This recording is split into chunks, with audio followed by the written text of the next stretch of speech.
Hi, good afternoon. Welcome to our session on operationalizing landscape approaches. Just by way of introduction, my name is Terry Sunderland. I'm a professor of tropical forestry at the University of British Columbia and a senior associate with the Center for International Forestry Research. I've been coming to the GLF for the last 8 years. The first one was in Warsaw, and the shift from Forest Day to the Global Landscapes Forum was really put landscape approaches at the center of the sort of development lexicon, and the whole sustainable landscapes process has been discussed in quite a lot of detail, conceptually and in terms of new frameworks at many of these GLF meetings. And what this session is about, it's about putting some meat on the bones of practicalities. How do we actually do these landscape approaches? What are the lessons learned from actually working on the ground in an integrated manner? And we have a wonderful panel here today who are all working in different aspects of implementation of landscape approaches. And they're going to give experiences of that implementation. And we're not coming at it from a completely rose-tinted perspective. We want to talk about some of the problems, some of the constraints, as well as the opportunities. And we want to share experiences that can be learned from other institutions, other initiatives. We've just seen the launch of FORLU, that particular initiative, talking about landscape scale interventions. And there's a lot to be learned from people who've actually worked in the field at the landscape scale and on these issues. We have a Slido survey, I think. Could we just post that up on the board here behind me? So those of you watching online, and I know there's many thousands of you, if you go to slido.com and use the hashtag GLFclimate, once you get into there, there'll be another route that takes you to COLANS, where the first question related to this session will be, and it's related to the efficacy of landscape approaches. So in 2 to 3 words, what are the main challenges in the implementation of landscape approaches? And this has been discussed in quite a lot of detail at the various GLFs over the years, and it'll be great to get the perspectives of those of you who are watching online and also in the audience. And so what we'll do is halfway through the session, if we could leave that active, we'll come back and see what the workload comes up with halfway through the event this afternoon. So the first thing I'm going to do is invite James Reid, who is the project coordinator of COLANS. He'll explain what that is. He works for the Center for International Forestry Research as the project leader for this particular project. And he's going to give an overview of implementation, particularly with regard to monitoring and evaluation and impact. So James, the floor is yours. Thank you, Terry. Yeah, so I think we've heard quite a lot over the last couple of days about the need for these integrated approaches, and as Terry explained, we've got a panel here today that have got a lot of experience of working on these approaches and also spending extensive time in the field trying to implement these approaches. So I'm going to talk briefly about some of the potential and also particularly the challenges with implementation and evaluation of integrated landscape approaches. So firstly, a little bit about the evolution of integrated landscape approaches. These kind of integrated approaches are not new. They've been around a long time. There's been a number of different monikers, whether there's integrated rural development or integrated natural resource management, integrated conservation development, and then in the last decade or so, these kind of integrated landscape approaches that you can see on the screen there, they've been kind of embraced or endorsed by many of the big conservation and development agencies. So why are they so attractive? You can see here, I've put down a number of things that integrated landscape approaches might aim to achieve, whether that's inspire transformational change, enhance resilience, improve governance, conserve biodiversity, etc. And if you look at the list, you might consider they're all kind of normatively good objectives. But if you take a deeper look, they're also inherently subjective aims. And so a lot of those things on there won't be so appealing for every person in those landscapes. So if we take restoring ecosystems as an example, there's going to be people that are living in these lands, and if they're being displaced or having their rights removed or their access restricted, of course, it's not going to be as appealing as it might be to the implementing agent. So there, of course, starts problems when you try to implement and also evaluate. And I guess particularly relevant to the context of the COP and this conference is the issue of mitigating climate change. Of course, that has to be a primary concern. It's one of the biggest concerns of our time, but you can't take these things in isolation. And if the focus on mitigating climate change, for example, comes at the cost of biodiversity or the cost of local livelihoods, then it's not going to be sustainable and will actually more likely lead to further problems for us down the line. So that's why these integrated approaches, they are attractive because they try to combine these objectives. So what do we know in terms of implementation and effectiveness? So since 2013, there's the paper on the left-hand side of the screen, the 10 Principles for Landscape Approaches, hugely influential paper. And we've had a number of further publications. This is just a really small sample of the publications on integrated landscape approaches in the last decade or so. And the LPFN network, they did a global review, so 4 continental reviews, and found 482 examples of these kind of interventions. And then the CIFOR and partner review found 174 examples across the tropics. So there is good evidence that these are happening, in every corner of the planet, if you like.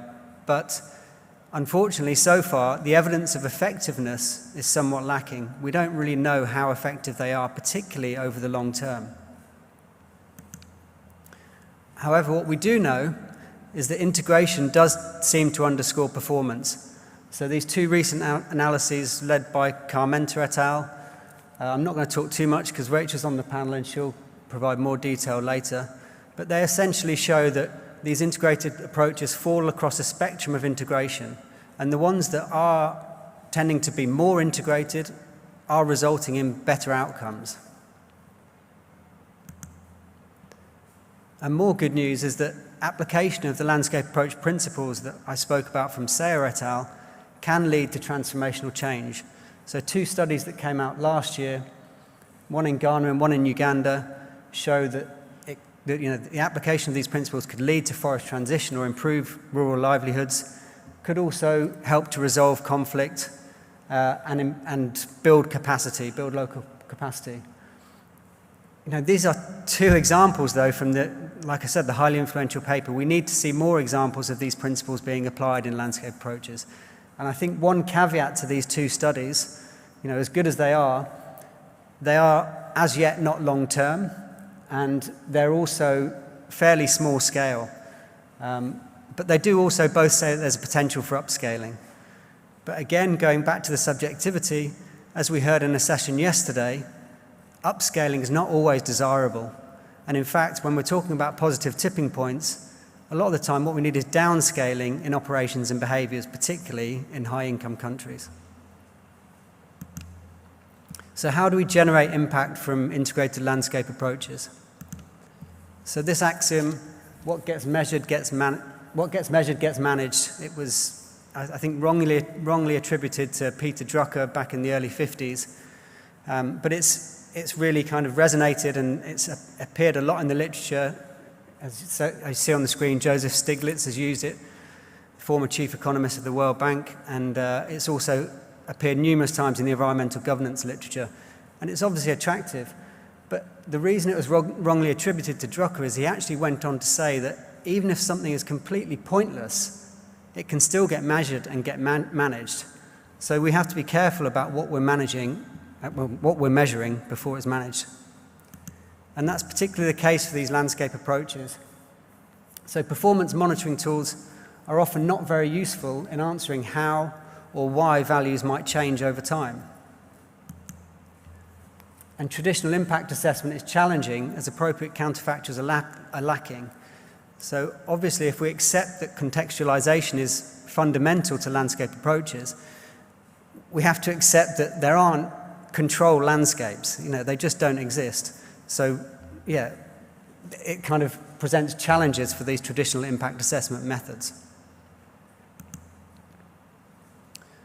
So I want to read a couple of quotes here. I can't see the screen, unfortunately, but I'll read from behind me. So an obsession with numbers, we might call it an unhealthy obsession with numbers. This is from a great book called Afrotopia, where the author says one of the principal errors of the West is the obsession to count everything and create summaries of the social dynamics at play and transform them into some kind of gauge that reflects a promising evolution of these dynamics. This mathematical reduction of reality risks transforming imperfect measurements and reference points into the ultimate aims of the social adventure. He then goes on to say, indicators specifically linked to living conditions alone don't really say anything about life itself. The quality of one's social relationships, their intensity, their fecundity, social distance, the nature of cultural, relational, spiritual life, and so forth. Basically, everything that makes up life itself. So yeah, not everything in life can be measured.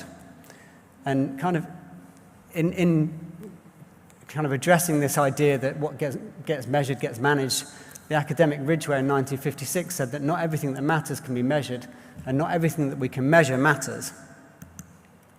So what is really cared about might actually be very difficult to measure. And whether that's raising a child, performing a good deed, demonstrating good judgment, humility, empathy, or love, these are all attributes that are incredibly difficult to measure, but they're also attributes that are critical to developing strong, caring, and resilient societies. Similarly, we suggest that integrated landscape approaches need to better capture social values and perceptions, address power asymmetries, support community action, evaluate governance performance, and crucially assess where trade-offs might be occurring.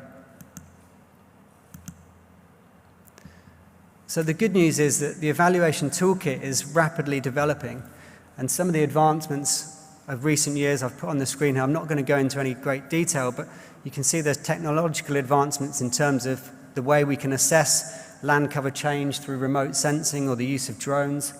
There's new methods to assess the performance of governance, so we can't, it's no good just saying we need good governance or bad governance. We actually need to get a better understanding of how governance is functioning and, accurately assessing those processes. We need to understand that stakeholder perceptions are useful to use as evidence as well. But I want to talk a little bit about theory-based evaluation, which is the approach we've taken to our sites in Ghana, Indonesia, and Zambia. And this is the process we did in the Zambia site, using theory of change and integrated landscape approaches. Essentially, it's bringing together a broad coalition of stakeholders representing policymakers, farmer representatives, tribal chiefs, village head people, researchers, NGOs, etc., and bring them together to do backcasting exercises and also forecasting exercises to try to understand how they got to the situation they're currently at and, the landscape where it is that's considered, inadequate, and how they want to get to a desired future state that's meeting, their needs and the landscape needs. And we found that following these steps, brings people together that don't often get a chance to share their concerns with each other. It helps to build trust and hopefully helps to build empathy as well. And then by the end of it, they've built a theory of change which, outlines the processes that need to be made to get from point A to point B in the future, and identify the kind of interventions, the policies, and the incentives that are required to reach that desired future state. One caveat to this exercise is, there's been a lot of talk in the last couple of days about we need integration, we need everyone around the table. But what we're finding is the reality is the table is not big enough. You can't get everyone around the table. But what you can do is improve your research methods. So we've built the theory of change with a group of stakeholders we think are representative of that landscape. But we're now going to take that further, and that's the step 8 of consultation. We're going to go and consult the private sector actors that didn't come to the theory of change workshop. We're going to consult the local communities that we couldn't reach out to at the time. And then you're triangulating your methods, if you like. And then, finally, step 9, you can hopefully co-produce a design to monitor and evaluate and revisit the theory of change as you go forward. So some final takeaways. To better engage with the realities of complex tropical landscapes, these approaches need to be long-term and transdisciplinary. We need to move away from the dichotomous language of success and failure, and we rather adopt a systems approach that prioritizes process and adaptation Yeah, so no longer focusing on these long-term outcome or short or long-term outcome objectives and focusing more on the process indicators. And finally, we need to measure the things that count as well as counting what can be measured is fundamental to building the evidence base further. And understanding what conditions these approaches are workable under, who benefits, and crucially, who's losing out and how we can support those that are losing out. That's it. Thank you very much.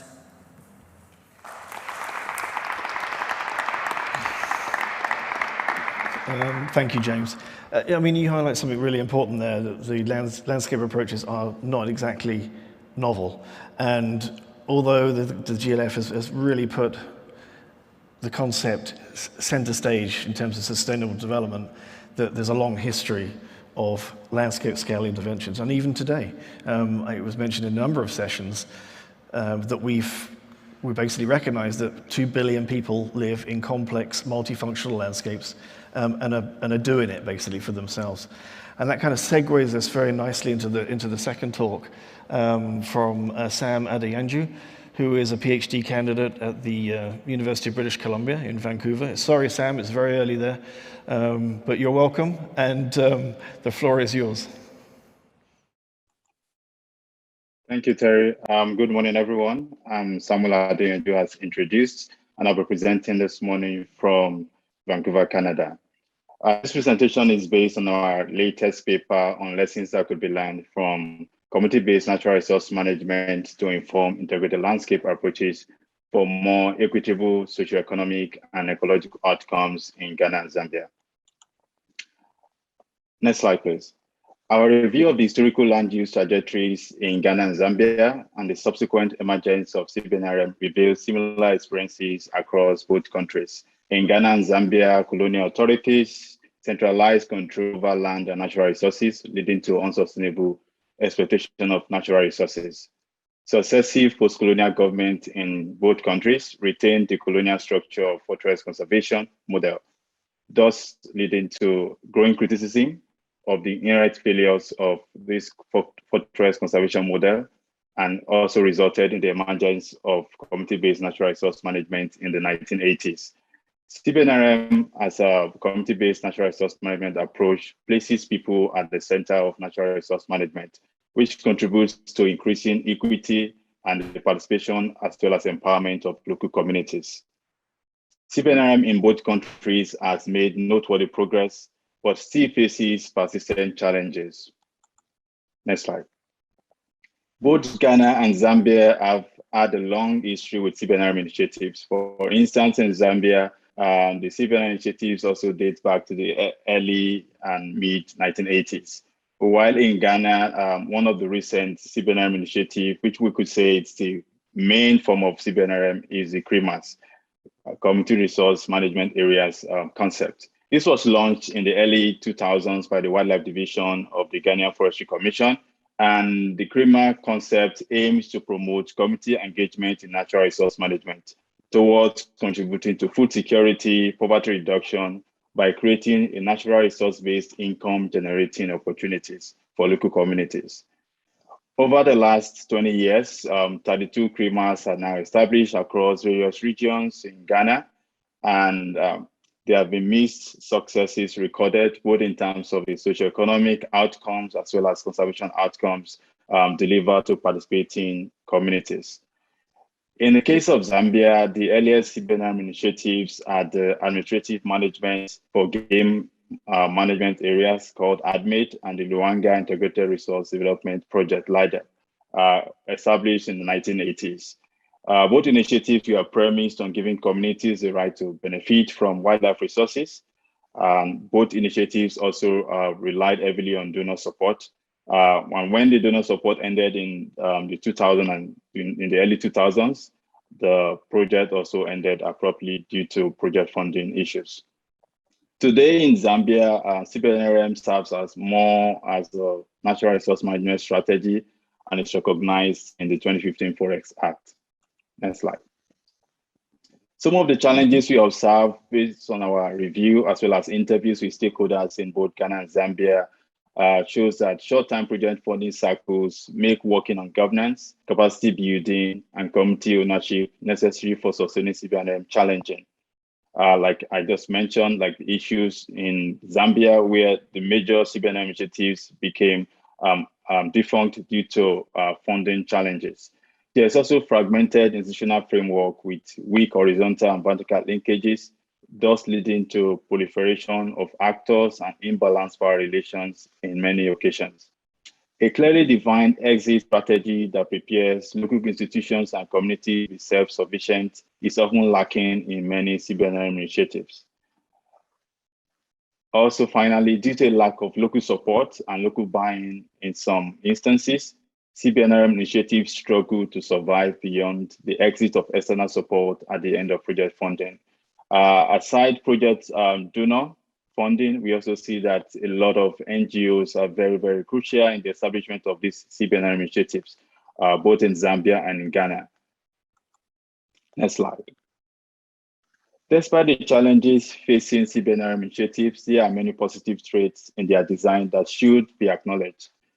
We found that in theory, there is established and functional institutional structure in the case of CREMAS in Ghana, for instance. They have two distinct committees that are elected from the participating communities to provide daily operational management and oversight, as well as liaise with communities, which indeed these communities are really working, and they are recognized in those communities as a decision-making authority for criminal operations.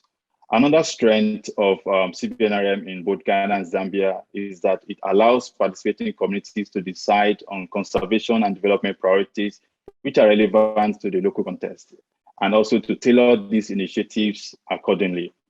As such, the rationale for establishing, for instance, CREMAS differ across participating communities. They range from ecotourism to sustainable production of traditional medicine and poached meat. They also have CREMAS that are focused on agroforestry and also landscape restoration. Next slide. Learning from both the positive and negative experiences of CBNRM, we undoubtedly help to move towards more integrated, inclusive, and sustainable landscape scale governance. And James has done a great job to set the zone and prepare the ground about what integrated landscape approaches mean. So I will not really focus on going deep into explaining that. I would just also say that ILA is an opportunity in this regard to help to move from CBNRM initiatives to more inclusive and sustainable landscape scale governance. And ILA is a participatory framework for long-term iterative and collaborative liaison between stakeholders to sustainably manage multi-scale, multifunctional landscapes. These landscape stakeholders come together to negotiate short, medium, and long-term use objectives and a pathway to get there as well. Further, they necessitate linkages beyond the community scale, which can help to diversify the support mechanisms that are available to participating communities, either for CBNRM initiatives or other conservation and development initiatives. However, the effective transition towards integrated landscape approaches requires time, resources, and commitment from a broad constituency. Hence, we believe that securing long-term financing and sustaining stakeholder motivation for continued engagement will likely be an ongoing challenge for many initiatives in Ghana and Zambia. Slide. Just to close, we just want to highlight our recent paper in the International Forestry Review, which is on the screen now. If you're interested, to get more detailed context, is a 25-page paper. So we encourage you to either use the QR code on the screen or just type the title of the paper, and you can have a free access to the paper. So it's free to download. I would like to thank the project, the CIFOR Global Landscape Forum, and all other funders who have made this research possible. Thank you.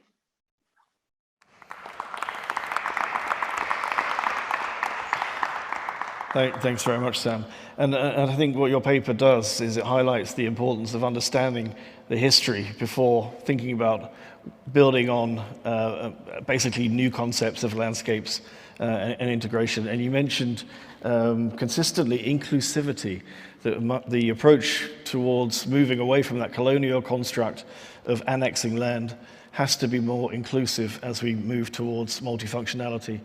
And again, that segues beautifully into the next presentation from Natalia Estrada Carmona, who is a research scientist at CIAD and Biodiversity, if I'm not mistaken. And she's going to give a presentation which has a strong emphasis on inclusivity. So the floor is yours. Thank you.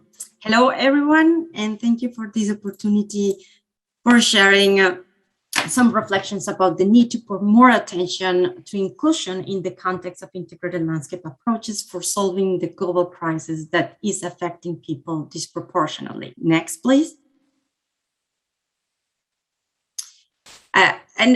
As we know, so evidence suggests that solutions to the impacts of climate change or degradation can actually reinforce poverty traps, increase inequalities, and exclude people from their land and mitigation benefits, if not include or consider the social context and power dynamics. Next slide, please. But why is more needed and more attention is needed to the local and social dynamics and power relations? In many places, the right, control, and use of natural resources and land differ depending on the sex, marital status, age, livelihood group, ethnicity, etc. Hence, projects investing for carbon sequestration focus on rapidly growing cash trees species would likely benefit more men than women, who often have the control on the benefits on cash trees or cash crops. And as we know, not always necessarily translate into better income at the household level. Whereas in some cases, nutritious or fruit trees or nutritious crops are often consumed and produced by the female lead or female household, and they played a key role on nutrition and food security at the household level. So these projects as well focus on certain species. They can also positively affect more the people that are living on better and more accessible lands, living outside those with marginal lands, or even affecting them negatively through unintended consequences.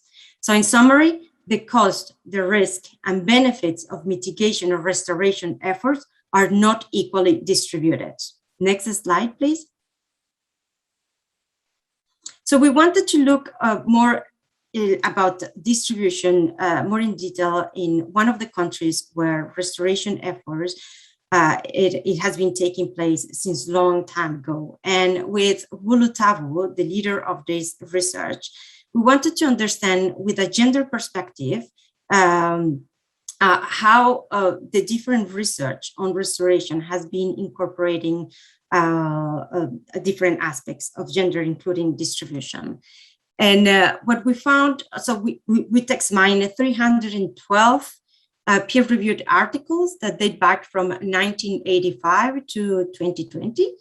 And we found that most of the research and projects remain biophysical center, with 64% of the research papers considered gender blind, and 34% included sex disaggregated data, and only 3% study systemic challenges women face in restoration. This means that our understanding of the benefits and their distribution across social groups is minimal.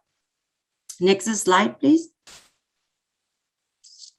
So this is why landscape approaches are critical to tackling the global crisis. As James and Sam presented, these efforts bring people and give the voices to the different people living in the landscape. They also put them and the different people together to plan their land also mixes the different knowledges and the different understanding about the place in the landscape. They put that information in the context of global and external drivers, and that helps us well to project future changes or future projections, climatic projections, and that also facilitates co-identifying and co-developing the innovations that will be implemented on the ground, and also defining the strategies for monitoring the impact of those interventions. So landscape approaches are integrated landscape approaches are very useful to putting all the puzzles or the different parts of the puzzle together. Next slide, please. And one of the most common, let's say, tool that is used to bring the inclusion at the center is participatory mapping. And this is one example from the Barotse floodplain in Zambia, Western Province. And here, the Western floodplain is a nominated UNESCO cultural site, is also a Ramsar site, and is also a key biodiversity area. Despite the cultural and environmental importance, the site, the floodplain is experiencing rapid degradation and fish diversity loss, and is partially related to the expansion of agriculture and overuse of natural resources. And agricultural expansion is seen as a strategy to overcome the intense and harsh hunger season that communities live in the area. So the question is how we can manage the landscape to produce nutritious and sustainably the food that can nourish the people, but also maintain the ecosystem services that are important for the ecosystem and the beneficiaries downstream of the floodplain.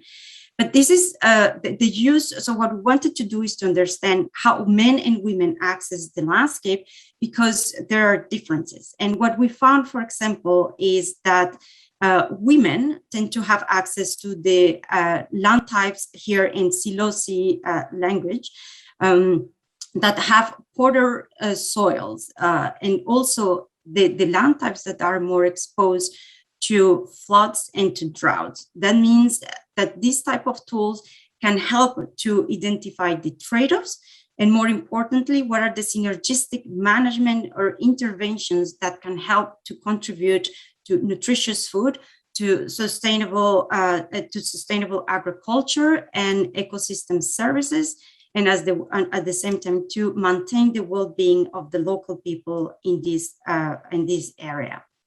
But as I said, there is not only about the tool, is also about, and you can read the special issue there that they talk about other new tools like 3D projections that facilitate experiencing realities from different point of views. So, but it's not only about the tool, it's also about how this map that was co-created with the knowledge from the local community, scientific knowledge, and also the engagement from the Ministry of Health and the Barotse Royal Establishment and the Ministry of Agriculture, how this map is legitimized into the decision-making that the different stakeholders will make, and that will determine the management of the floodplain. And it's also about data democracy. We still don't know if communities are becoming more vulnerable or stronger by sharing their knowledge and their understanding about the functioning of their ecosystem. Next slide, please. And then what we learned from a recent review on restoration efforts is that it's also about putting people at the center. This means moving from magical, simple interventions and metrics to the processes that tackle multiple interconnected global challenges, as James mentioned at the beginning. The 10 people-centered roles are similar to the 10 principles for enabling integrated landscape approaches.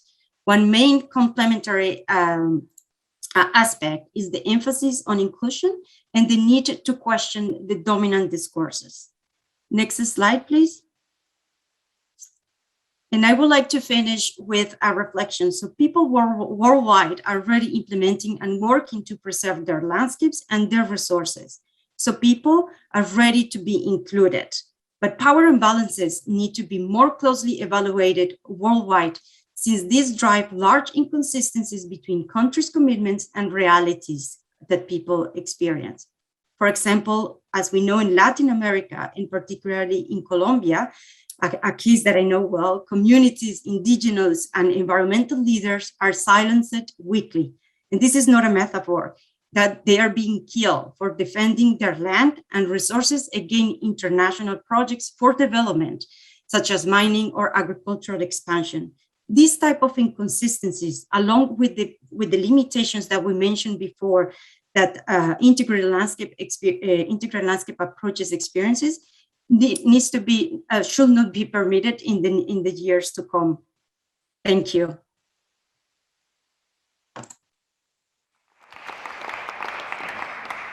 Thank you, Natalia. Again, you raise so many important issues, particularly of indigenous stewardship. That's been discussed not only at the GLF this week, but also significantly in the COP. And the challenge is, how do you devolve that the responsibility to indigenous communities when the power relations, as you've explained, are so skewed against them? I think one of the other panelists who are going to be speaking on power relation issues in his site in Colombo in Zambia, and you'll see some interesting parallels to what you've just described to what he's also experiencing. So there are some interesting commonalities in challenges of implementing landscape approaches. Although context is very important, there are also some interesting commonalities. At this stage, could we just go back to, oh, there we go, perfect. You read my mind. So, power imbalances, capacity, trust, financing, political will. Any reflections on those, guys, that you can think of? Nothing really unsurprising in there, I don't think. So these are essentially the challenges to implementing landscape approaches effectively and equitably. We have a second Slido question. If you could post that one as well, so we can come back to that in a few minutes. What are the main opportunities landscape approaches offer for sustainable development? And that really does underpin the sort of strategy, the ethos of the Global Landscapes Forum. So this might help you guys too in your next 5 years of implementation and thinking about making landscape approaches central to your mission. And if we can come back to that in 10 minutes or so, that would be fantastic. At this stage, we also have two chat monitors, Sandra Corden, who's monitoring the English chat, and Nebai Hernandez, who is monitoring the Spanish and French chats. I understand that they're connected.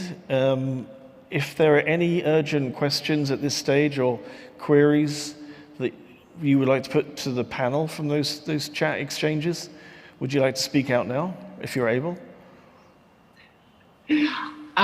Terry, it's Sandra. Hi, Sandra. At this point, hi, Terry. At this point, there isn't anything urgent that we need to deal with in English. Okay. So. Okay, thank you. It's also pretty quiet and in other languages. I believe people are probably answering the poll at the moment as well. Okay, well, thank you. We'll come back to both of you at the end of the session and see if there's anything significant that we need to address. Thank you. So we'll move to multi-stakeholder platforms, and our colleague from Burkina Faso, who's working actually in northern Ghana in our landscape there. He's a PhD candidate with the University of Amsterdam, and has just recently, we're all jealous, has spent quite a lot of time in the field because we haven't been able to spend any time in the field. So Eric, you're going to talk about multi-stakeholder platforms and the challenges and opportunities that they represent in northern Ghana. So the floor is yours. Okay, thank you, Terry. My presentation is on multi-stakeholder platforms and conflict management, and I'm going to focus on my research area, that is the Western Wildlife Corridor in northern Ghana. Next slide. Yeah, in general, at landscapes level, many stakeholders with varied interests coexist, and each of them seeks to profit from natural resources, often to the detriment of the interests of other stakeholders. In many cases, this can lead to conflict of interest. So in northern Ghana, particularly in the Western Wildlife Corridor, there are several cases of conflict of interest related to the use of landscape resources, such as the rivalries between women and youth over share nuts, quarrels between local people and conservation practitioners. But the conflict I'm going to focus on are those between farmers and herders. Next slide. So conflicts between farmers and herders are linked directly or indirectly to three major factors in northern Ghana. The first factor is climate change, which increases the pressure on natural resources and causes social tensions due to their scarcity. So conflicts between these groups of actors arise from competition for access to natural resources that are fundamental for their survival. The second cause is the population growth and urbanization. High population growth and growing urbanization creates a need for increased agricultural production and economic development. And that situation leads to the expansion of agriculture and settlement in grazing areas and transhumance corridors, subsequently augmenting the frequency of the contestation and conflicts between farmers and herders. Also, land conflicts have become recurrent because expanding agrobusiness and urbanization have turned land into a commodity for both trading and speculation. And the third factor is related to the identity problem. Ethnicity and cultural identity play a significant role in the conflict between farmers and herders in Ghana. Local communities consider the Fulani pastoralists, who are the biggest herders in the area, as foreigners. So because of that, they have limited and sometimes no right of access to natural resources, which also create tensions. Next slide, please. In view of all of these conflicts that affect the sustainability of resources and make landscape governance difficult, permanent consultation between stakeholders and consensual decision-making appear to be a necessity for improvement of the situation in the Western Wildlife Corridor. So to achieve this, it is important that dynamic and inclusive multi-stakeholder platforms are established, because it is this platform that will facilitate multi-stakeholder process and allow to bring together landscape stakeholders with their different interests, of course, to seek a balance between divergent objectives and the sustainable use of the common landscape.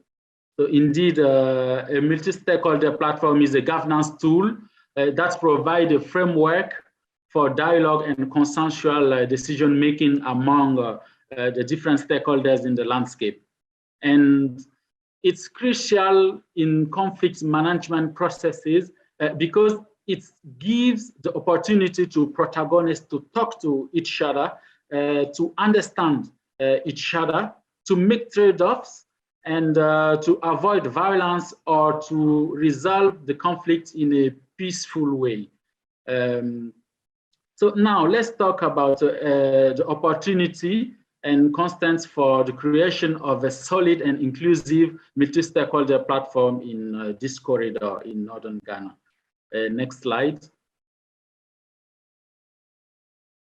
The first opportunity is that there are already existing platforms such as the community resource management committees or the CREMA executive committees, and also the Sustainable Land and Water Management Platform that facilitates the stakeholder consultation process and at communities scale, at landscape scale, and also at regional scale. But the constraints is that those platforms are not solid enough to support the multi-stakeholder process because they work sporadically due to the financial constraints, and they are project related and only function effectively when external projects are implemented. Also, they are dedicated to only a portion of stakeholders. For instance, Fulani pastoralists are not involved in this platform. So another opportunity is that environmental NGOs are active in this part of Ghana, particularly in the Western Wildlife Corridor. And their presence is a financial and technical asset for the functioning of a multi-stakeholder platform. And also, the collaboration between various stakeholders involved in this corridor is a good opportunity to bring them together. And in addition, the interviews with institutional actors showed that they have a good understanding of landscape approach, and they are convinced that a solid multi-stakeholder platform can help to improve the landscape governance, but to also prevent or better manage the conflict there. But the real constraint at this level is the lack of leadership. I mean that there is not yet a structure that has decided to lead the initiative of creating an inclusive and permanent platform, even if everyone recognizes the interest. So finally, the will of the different stakeholders to have a common platform is inhibited by inaction. I think that is all what I wanted to share with you today. Thank you for your attention. Thanks, Eric. And I think your talk and the next one really highlights the importance of contested landscapes. So we've heard, certainly in the GLF, constantly, you know, how if you implement a landscape approach, it's all going to be harmonious and fantastic, and everyone's going to get on. That's not actually the case when you start doing this on the ground, and these landscapes are incredibly contested, with various stakeholders having very different interests, very different approaches, very different visions.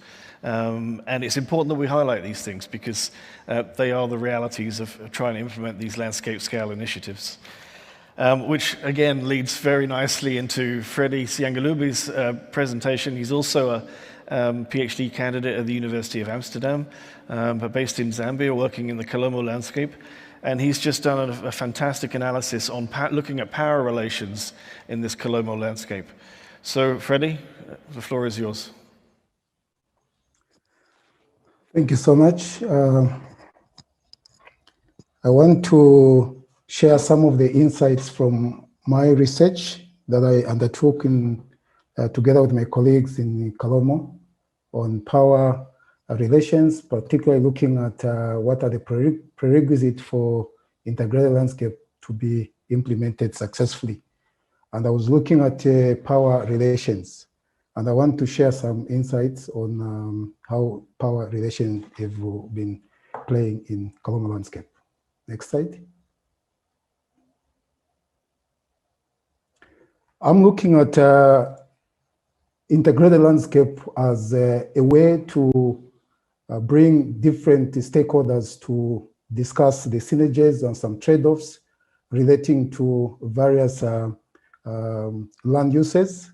We're looking at biodiversity versus conservation. We're looking at development and the other related issues.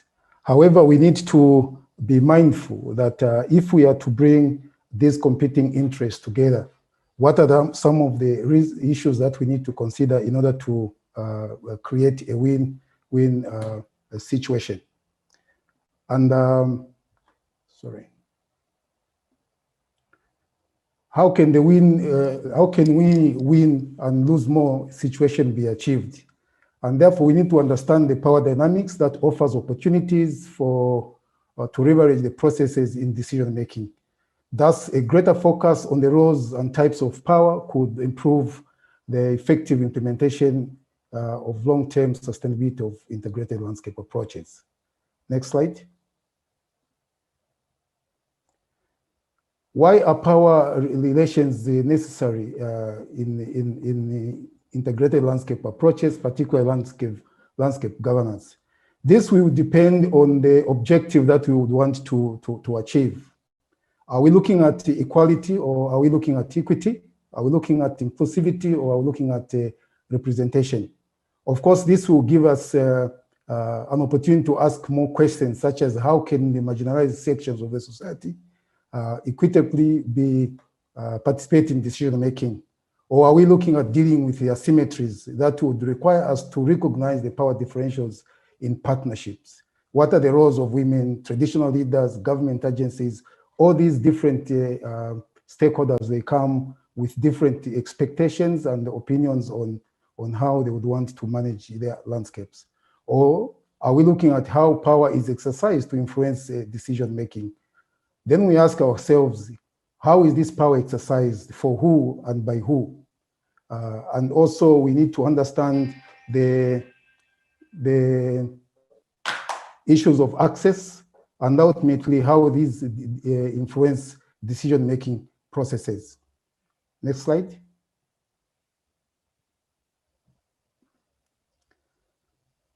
Next slide. Yes. Then the question comes is, how do we then address these power imbalances in integrated landscape approaches? Now, when we look at power, probably we may be looking at the ability of actors to be able to influence others. There are different forms of power that have been characterized in literature. However, in terms of integrated landscape approach, I do propose the application of the actor-centered power perspective that focuses mainly on individual and collective agencies. However, we need to be aware that there is a need for consistent method and framework in order to assess power dynamics at landscape level within the context of integrated landscape approaches. And also there is need to identify processes. We need to put a lot of emphasis on those processes that trigger the new dynamics of social spaces for different power orders within the environmental governance decisions. Next slide.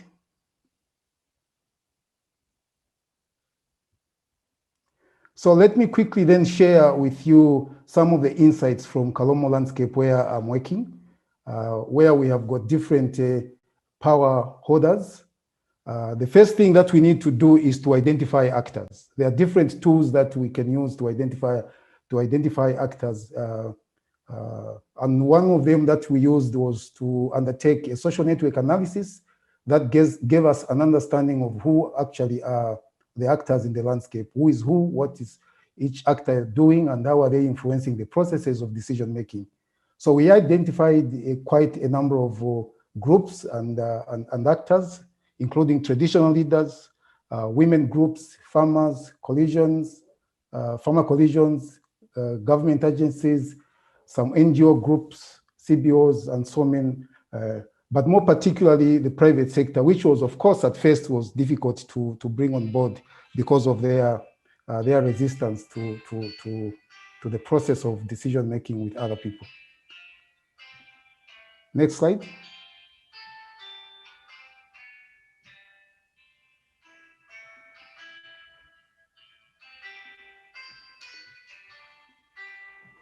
The other thing that we need to understand is how do we ascertain the sources of power and the types of power and how it is exercised. There are several frameworks that can be used to ascertain power sources. We used the power cube framework that reveals the visible, hidden, and the invisible power. Although invisible power in reality at grassroots level is very difficult to be able to measure. However, it gives us a feeling that these power positions that the local people have, they can create winners and losers, and also they can either escalate or diffuse land use conflicts. And also these power positions do influence the engagement processes and how rules and regulations are applied collectively or individual, or to achieve individual goals, or even both in certain circumstances. Next slide, please.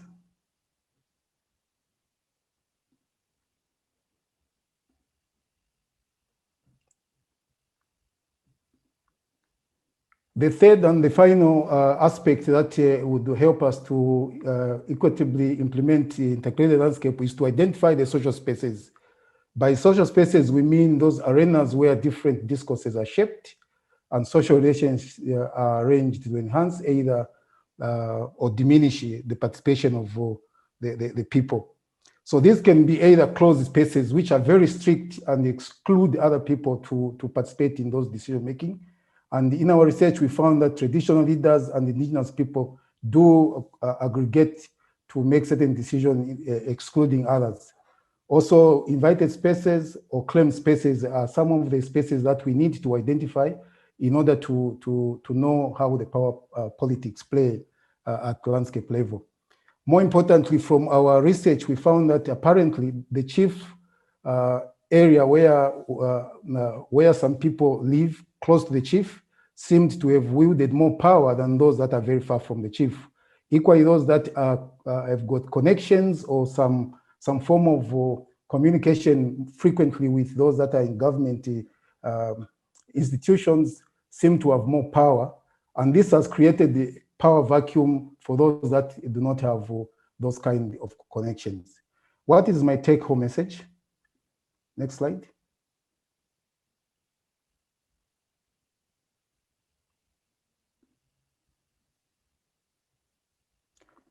I share with you 4 take-home messages. Number 1 is that power imbalances still remain a significant stumbling block, which needs to be addressed if we are to have inclusive governance regimes. Number 2 is that power analysis, when it is properly done, is able to unravel those issues that may hinder the performance of integrated landscape approach. And lastly, the next slide, please.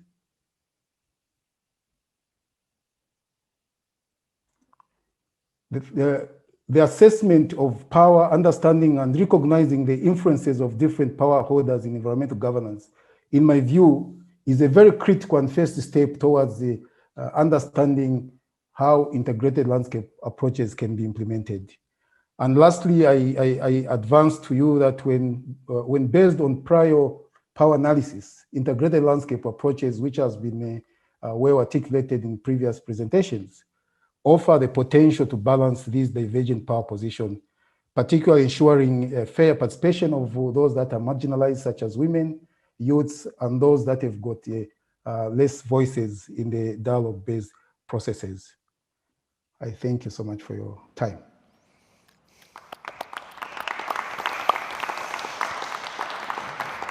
Thanks, Fred. I think you've reinforced some of the messages that certainly Sam and Eric have already highlighted. And yeah, as I mentioned earlier, many of these landscapes are contested spaces for reasons of power, imbalanced power relations, inequity, and particularly the lack of recognition of marginalized groups, particularly women and youth. At this stage, can we have a look at the second Slido slide, please?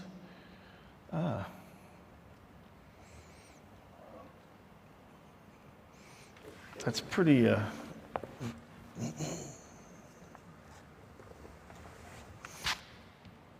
The second, yeah, that one, yes. Interesting, there's a strong emphasis on locally led, so bottom-up approaches that are avoiding the top-down, high-level approaches that often characterize land management. That's good to know from people who are obviously either practicing or academics who are approaching this from a different perspective. Thank you very much. Would you mind putting the third slide up so we can just also refer to that in the last stages of the session? What needs to happen to enable integrated landscape approaches on the ground? So based on some of the things that you've heard from the speakers, what are the messages that are coming to you that you feel are positive in terms of promoting integrated landscape approaches? What can we do better? What can we do in terms of really, again, James said very eloquently, the avoidance of this success-failure dichotomy. What are the lessons learned, and what can we do better, and what do we need to think about in more detail in implementing these landscape scale initiatives? So we'll come back to that in a second. So I'm going to pass over to Rachel Carmenta, who is at the Tyndall Centre at the University of East Anglia, and she's going to talk about multi-dimensional aspects of well-being under the guise of integrated landscape approaches. Rachel. Thanks, Terry. Good afternoon, everyone. It's great to be here to share this piece of work with you. I am currently with the Tyndall Centre in the University of East Anglia, but before and when this work was done, I was at the University of Cambridge. And so it's insights from that work that I'm going to share now.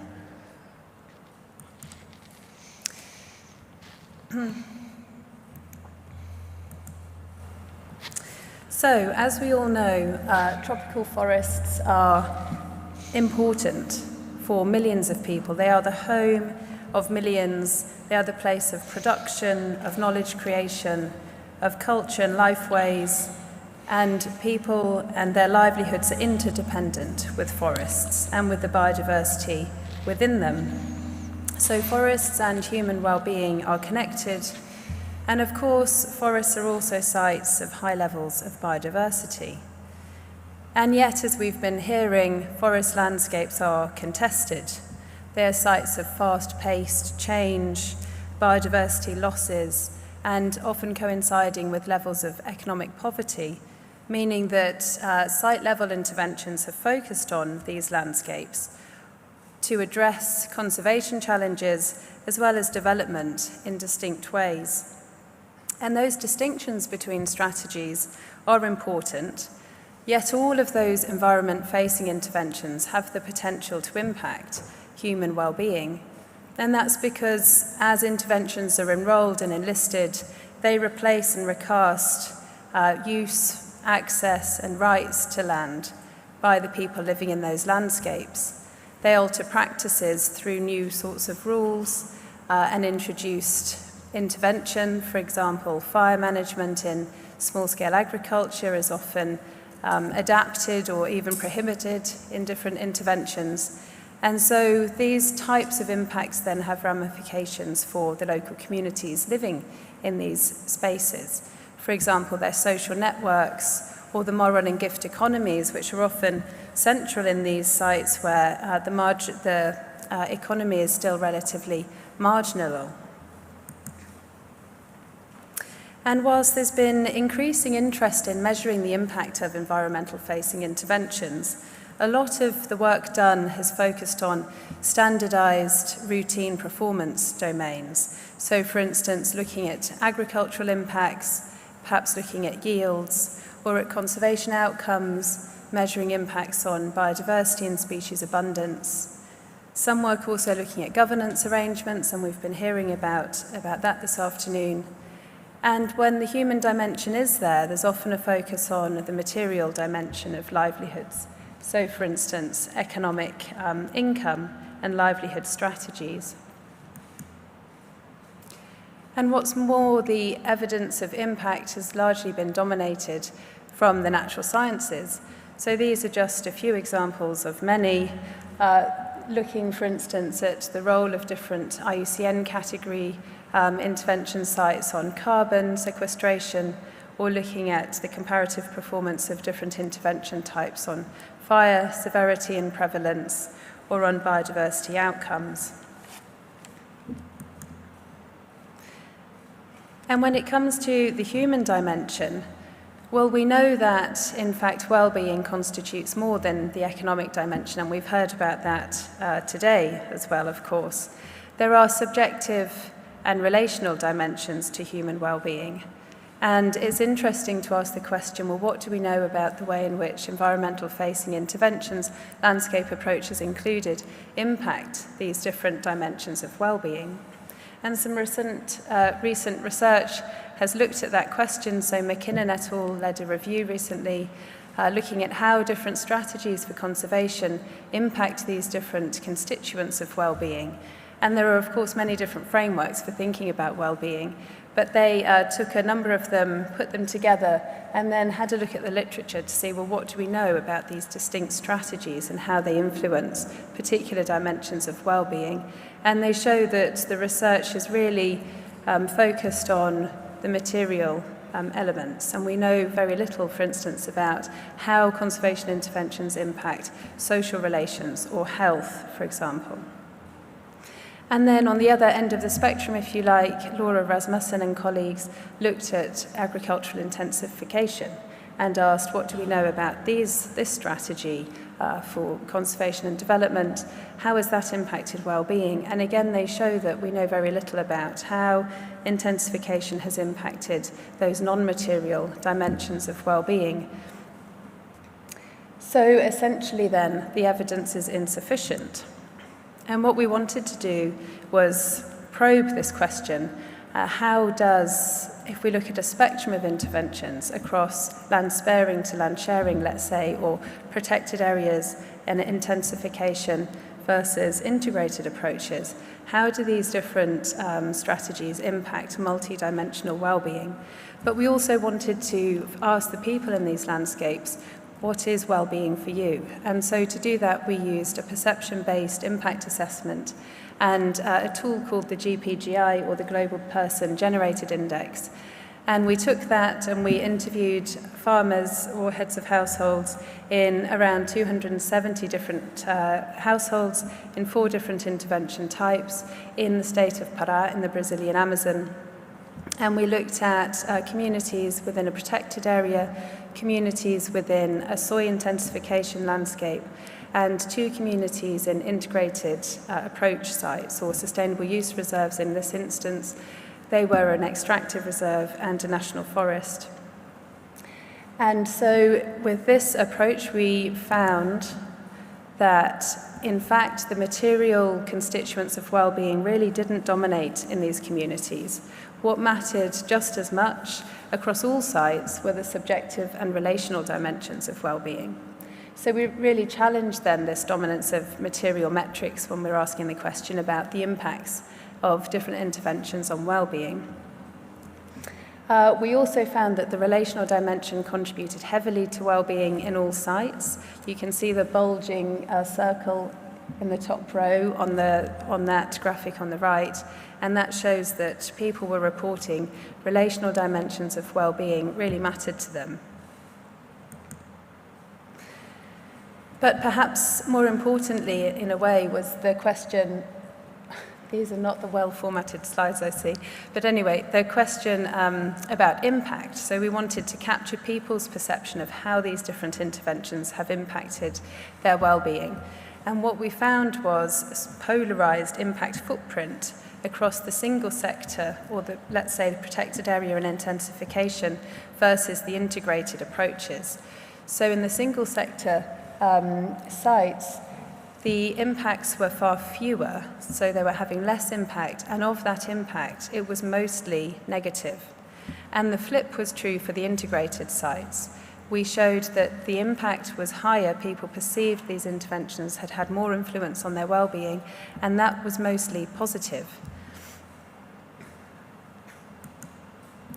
So in terms of some take-home messages then, we, I think, show how multidimensional well-being is really underrepresented still in the M&E literature, and yet is really important, especially if we're thinking about decolonial approaches and transdisciplinary approaches to conservation and development.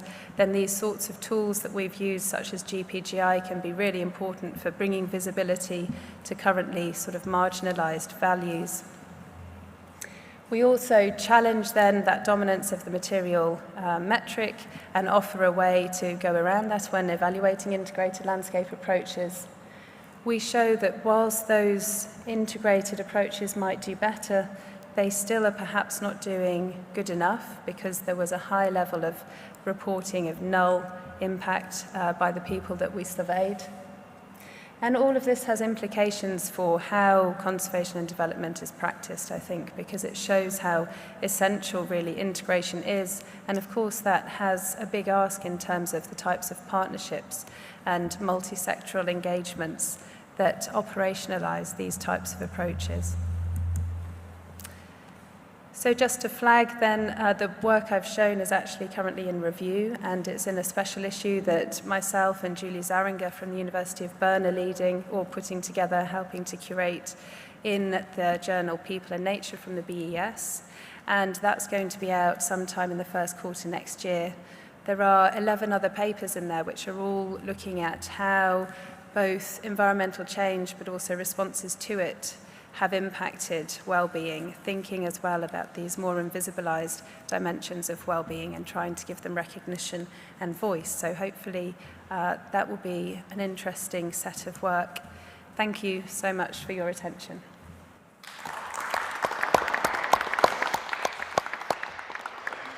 Thank you, Rachel. It's nice to see that the conventional wisdom that more money equals better well-being is being debunked. And a lot of research that many of us have been doing over the years have shown that moving away from that forest transition does not always lead to better human well-being outcomes. And it's not just about money in the pocket. Cultural values, spiritual values, nutritional values, dietary diversity all get affected when that forest transition happens, and can have deleterious effect no matter how much extra money you may have in your pocket. And it's an emerging field of understanding, I wouldn't say forest dependence, but the relationship between forest and society. And the simplistic notion that you lift people out of poverty by providing the $2 a day minimum that the World Bank recommends is far more complex and far more nuanced than that. So thank you for putting the bones on that, or the meat on the bones of that, I should say. So this is the last Slido survey. Government incentives, I guess that means participatory research, social context, partnerships, agreed goals, cross-landscape learning, shared benefits, all good stuff. And interestingly, all weighted the same. Very interesting. Before you summarize, I'll just go back to Sandra and Nebai and see if we have any interventions through the chat group that we could respond to. Hi, Terry. Yes, we've had some questions. Perhaps I'll read one of them, and please. I'm not sure who it's addressed to. It is from Thomas Odeya in Kenya, and he has a few questions together. One is that you have mentioned a challenge to bring private sectors on board. What approaches did you use to convince them to come and participate? Could policies be used to encourage the private sector to participate in integrated landscape approaches, especially industrial players with significant pollution and waste material in the landscape? That's a great complicated. Question. Yeah, yes, it's got a few things rolled in one. James, you want to attempt to answer that? Is this on? Yep.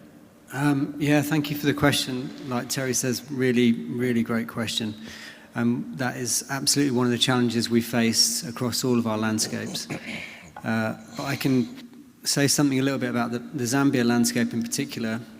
I mentioned the Theory of Change workshop that we coordinated, and we had a really good coalition of actors there, but unfortunately no private sector actors at all, and that was despite numerous invitations being sent and even receiving positive responses by email that they would attend the workshop, but when it came to the day, they were sadly absent. So, yeah, how do we get around that? What we've actually done is we've set up a smaller study where we've got researchers that are going to go out. They've just done the study design now, and they're going to go out to private sector actors in that landscape and try to interview them directly and understand why they're not willing to engage in these decision-making processes. And I think, it's important when you're talking about inclusivity, people often think about, the marginalized actors, but it's also the highly influential actors that also don't want to participate. I know in our Indonesia site, they call them the ghosts, the ghosts that are never there. So, we need to find better ways of making sure that we're engaging, those marginalised actors and the highly influential actors that, of course, have, a great presence and influence on what's happening in the landscape. So yeah, I don't really have much more to offer than that. No, that's fine. Anything else, Sandra, that sticks out? Or Nabai?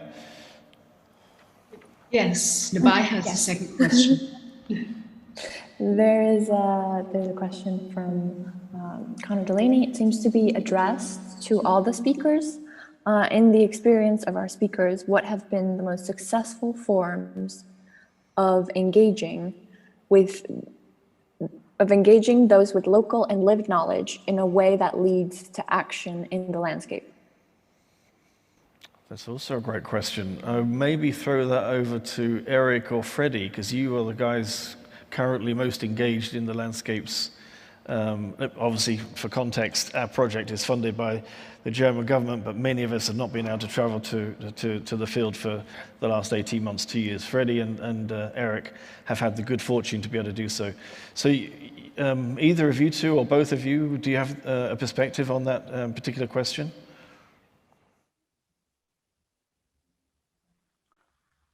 Thank you. I think in my experience, we have got elaborate local level multi-stakeholder platforms that are easily acceptable by the local themselves. So that has been a great experience, really, as an entry point to use the local level structures to begin the engagement and upscaling it a little bit more at the district level. So we are currently using the already existing local level structures that are easily acceptable by the local people themselves. So that has been great experience, yeah. Yeah, that makes sense. Thank you. Eric, do you have a perspective on that too?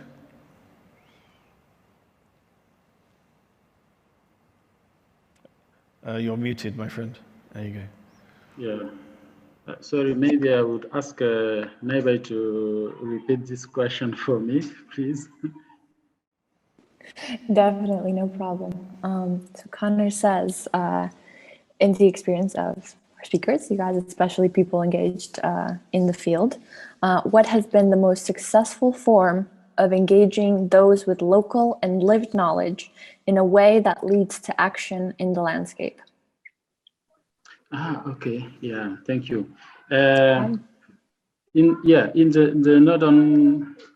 the Western Wildlife Corridor, there are some platform already existing, giving the opportunity to the local people to come together and discuss their problems. The one at the community level is called Community Resource Management Committee. So this committee is supposed to hold meetings and enable community leaders, community actors to discuss and find common solutions. The second one is the CREMA Executive Committee. That is a committee which regroup all the Community Resource Management Committee. I don't know whether you get me. Community Resource Management Committee is in each village, but the CREMA Executive Committee is the umbrella platform and regroup the other small platforms. So these platforms are really useful for the communities, but the only one problem is that they don't function they don't always function. They're still, they are project related.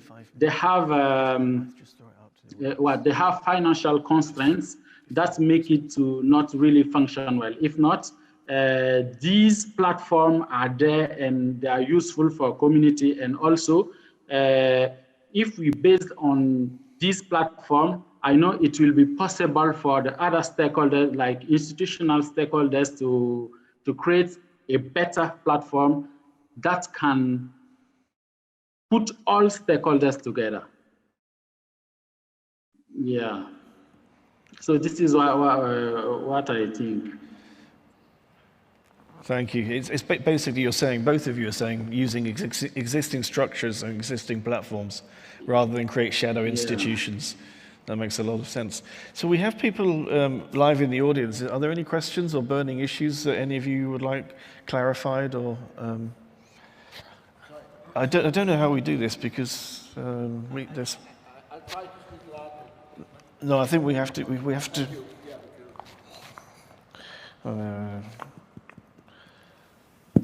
Perfect. You're in control. That's great.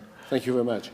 Yeah, we have talked about things prior to launch reforestation programs or things like that. What's happening afterwards? How are you going to follow it up?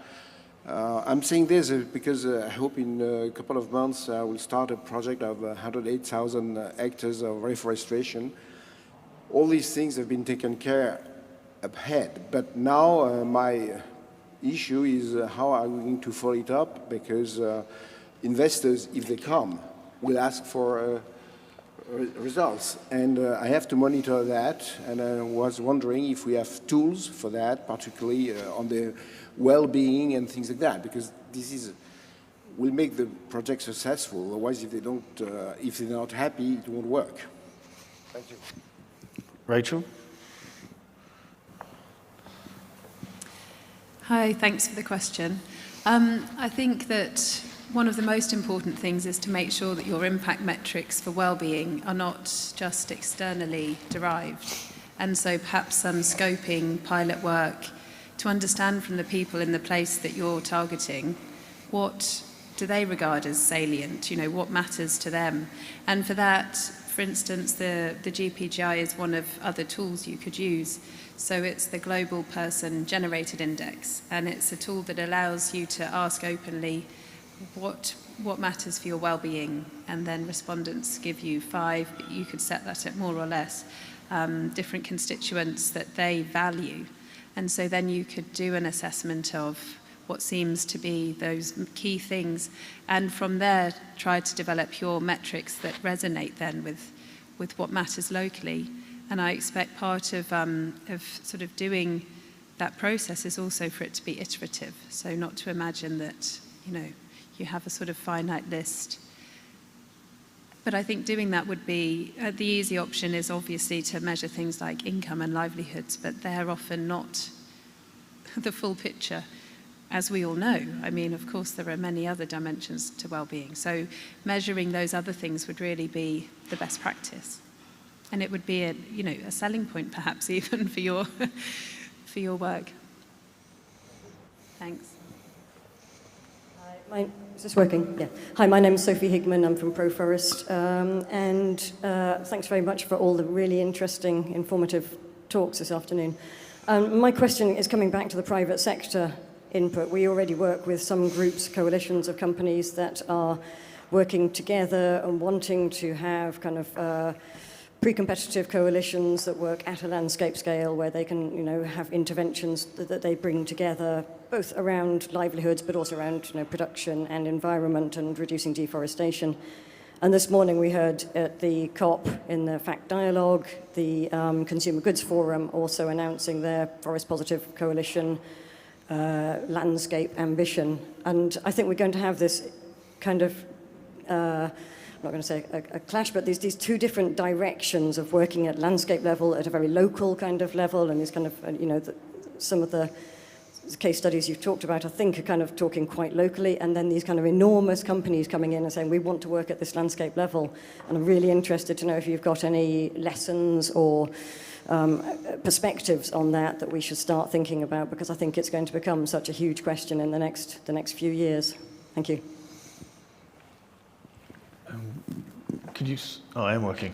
If I could just elaborate on what James said, a really good example is our site in Indonesia. And you can imagine in West Kalimantan, the main private sector is the oil palm industry. And the tensions with the oil palm industry and researchers and people who they perceive as conservationists are such that the dialectic, they're just talking past each other. And there's so much conflict in those landscapes, and particularly in Kapuas Hulu, where pollution from oil palm is affecting fisheries. And so if you are engaging, their perception is you're there to criticize, you're there to stop their activities. That barrier seems to be impossible to overcome, and I'm not sure, but it has to be overcome. If you're going to have a meaningful dialogue in these contested landscapes, there has to be a mechanism by which you can engage on a meaningful basis and see each other's perspectives. And at the moment, it's just too far away. And it's led, a lot of the oil palm expansion in that particular landscape has led to a lot of social fragmentation. Traditional longhouses where you used to have 14, 15 families living together. Some were employed by the oil palm company, some were not, some didn't want to give their farmland to the company, some did. So it created this enormous social fracture. So these landscapes are completely contested in so many complex ways. And I have 2 PhD students working there right now, and they come from slightly different perspectives, but are making almost no progress in understanding how you surmount these particular problems. And I know that that's an extreme, but it's a really good example of we have to overcome those issues somehow. And if we get anywhere, we'll let you know. Yes, exactly. I'm just thinking about time. We have to finish at 4:30, is that correct? Okay, we've just got time for no more questions, but Miriam Ross-Turnen from the University of Amsterdam is just going to give a short summary of the session, and the summary also of the research work that this session's based on. Okay, thank you, Terry. This morning I posted a message on social media arguing that we need a holistic approach to create climate resilient and food secure landscapes, and that integrated landscape approaches are such an approach. Now that message is not new anymore. So I promised that this session would go beyond the rhetoric of the need to bring stakeholders together and negotiate trade-offs between competing land uses. And also to go a step further to discuss not only the opportunities, but also the challenges and the requirements. Now, I think that the speakers of this session did an excellent job in showing that implementing integrated landscape approaches can be a bumpy road. Collectively, they showed that implementing landscape approaches is more than ticking the boxes of the 10 principles for integrated landscape approaches published 8 years ago by Jeff Sayer and co-authors. Yes, implementing landscape approaches creates opportunities, but also challenges. And they require enabling conditions. And the CoLens initiative aims to learn by doing and not shy away from the challenges, but embrace them and learn from them. Let's emphasize in the first place that integrated landscape approaches indeed create opportunities. Eric Bayala and Freddy Siangolub showed that integrated landscape approaches bring stakeholders together and create platforms for stakeholder negotiation and conflict management in Ghana and Zambia, while they also build capacity and create awareness of the principles of landscape approaches. And the same is happening in Indonesia, on which we did not have a presentation today, but as Terry already said, it's happening there as well. And Rachel Kamanta even showed that integrated approaches have more and more positive impacts than single sector approaches on human well-being. But yes, there's challenges too.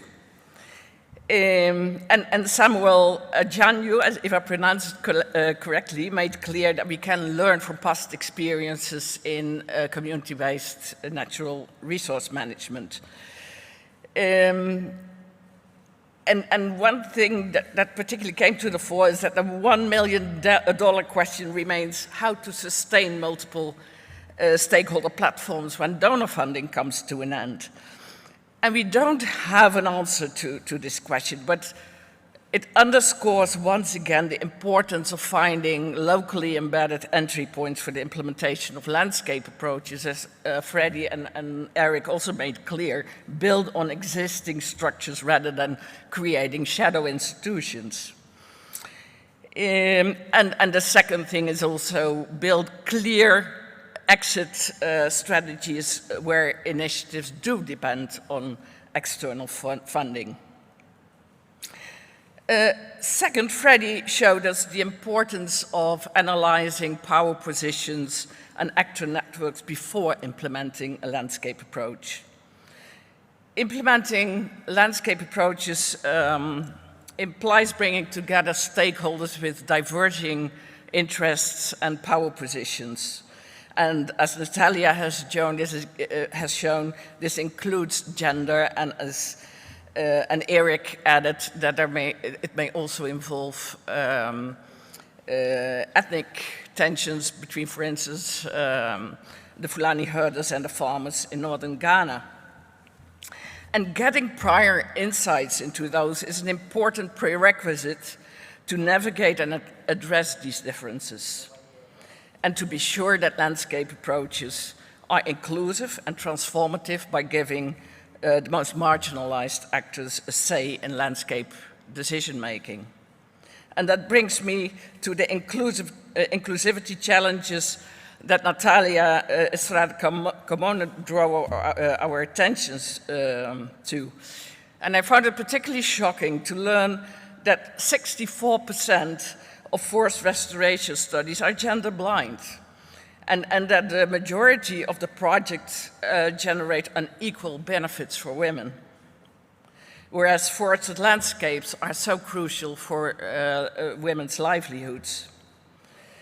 And I thank Natalia for drawing our attention to the special issue in environmental management that came online last week, and that I guest edited together with Louise or Wieteke Willemen from the University of Twente, in which we also argue that participatory mapping and participatory scenario building and other spatial tools can help a lot to unravel stakeholder perspectives of their desired landscapes and how to get there. What else am I going to say? Yeah. But we, in that special issue, we also argue that there are pitfalls here too, with respect to what is put on a map, what is left out, who decides on that, and how things are mapped. And then finally, James, who was actually the first, emphasized once again how important it is to monitor and evaluate the implementation of landscape approaches in the specific context where they are implemented. Among these, as Rachel argued, are the subjective and relative dimensions of human well-being, which are often overlooked in monitoring and evaluation. So, in conclusion, yes, we do need integrated landscape approaches, but first, they should be long-term processes rather than projects of limited duration. They need to include a broad range of stakeholders, both marginalized and influential. They need to build on prior power and network analysis and be gender sensitive to ensure inclusivity. They need to be monitored, not only for their impacts on landscapes and biodiversity and climate resilience, but also for their impact on human well-being. And last but not least, they should be locally embedded and less dependent from donor funding to ensure sustainable platforms. Thank you for your attention. So just as a, thank you. Just as a final note of closure, I'd like to thank everybody on the panel, both physically here and also the virtual contributions from our colleagues. I'd like to thank you guys for coming live. It's nice to see some people here.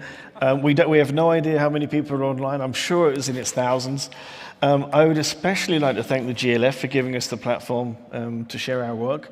We're very keen that the GLF picks up the learning by doing mantra and understands that just saying landscape approach doesn't mean it's going to happen and it leads to sustainable development. There's stuff to learn out there. And I would really like to thank the technical staff. You guys have been fantastic, absolutely fantastic. There were those of you here in this room, and I know there's a busy room out there, but that was completely seamless, very complex, and you handled it with aplomb. Thank you very much. Oh, sorry, one last word. A product from the project that James was talking about. We have some printed books if people are interested. They're also available in free PDFs from the CIFOR website, but if anybody likes to be old-fashioned and put a book on the shelf, there are some copies here. Thank you.